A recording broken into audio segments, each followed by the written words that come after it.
నకిలీ మద్యం కేసులో మాజీ మంత్రి జోగి రమేష్ పై పట్టు బిగుస్తోంది ప్రత్యేక దర్యాప్తు బృందం. నిన్ననే కోర్టులో ఛార్జిషీట్ దాఖలు చేసింది. పూర్తి ఆధారాలతో సహా అన్ని వివరాలను పొందుపరిచింది. గతంలో వ్యాపార భాగస్వామిగా నకిలీ మద్యంలో ప్రధాన నిందితుడు ఉన్నారు.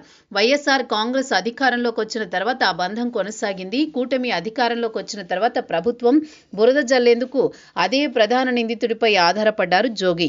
10 ఏళ్ల కిందట వ్యాపార భాగస్వామిగా, వైసీపీ అధికారంలోకి వచ్చిన తర్వాత నకిలీ మద్యం తయారీదారులుగా, కూటమి అధికారంలోకి వచ్చిన తర్వాత రాజకీయ కుట్రకోణానికి ప్రధాన నిందితుడిని జోగి వాడుకున్నారు అన్నది ప్రత్యేక దర్యాప్తు బృందం విచారణలో తేలింది.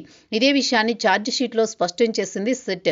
అంటే జోగి రమేష్ తప్పించుకునేందుకు వీలులేని స్థితిలో పట్టు బిగిస్తోంది ప్రత్యేక దర్యాప్తు బృందం. చిత్తూరు జిల్లా తంబళ్లపల్లె నియోజకవర్గంలో నకిలీ మద్యం డంపు వెలుగు చూసిన సంగతి తెలిసిందే. ఆ మరుసటి రోజు ఇబ్రహీంపట్నంలో మాజీ మంత్రి జోగి రమేష్ హల్చల్ చేశారు. అయితే తంబళ్లపల్లె నకిలీ మద్యం డంపు నిందితుడు అద్దేపల్లి జనార్దన్ రావుగా తేలింది.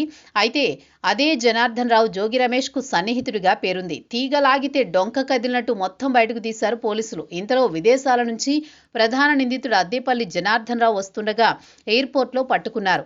అయితే గతంలో జోగితో ప్రధాన నిందితుడు అద్దేపల్లి జనార్దన్ రావు చేసిన వ్యాపారాలు, మద్యం వ్యాపారాలు, నకిలీ మద్యం దందా, ఇప్పుడు కూటమి ప్రభుత్వంపై బురద జల్లే కుట్ర వంటివి బయట పెట్టారు. జోగి తనను నమ్మించి మోసం చేయడం వల్లే ఈ విషయాన్ని బయట పెట్టాల్సి వచ్చిందని ఓ సెల్ఫీ వీడియో విడుదల చేశారు. దీంతో కుట్ర కోణంలో దర్యాప్తు చేసిన సిట్ జోగి రమేష్ తో పాటు ఆయన సోదరుడి అరెస్ట్ చేసి ప్రస్తుతం వారు రిమాండ్లోనే ఉన్నారు.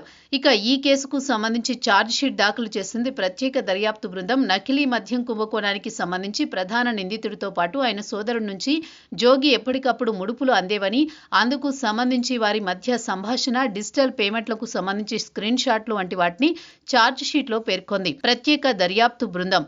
నకిలీ మద్యం కుంభకోణం ప్రధాన నిందితుడు అద్దేపల్లి జనార్దన్ రావుతో జోగికి చాలా ఏళ్లుగా సంబంధాలున్నాయట. జనార్దన్ రావు వ్యాపార భాగస్వామిగా చేసుకుని చాలా రకాల కార్యకలాపాలు సాగించారట.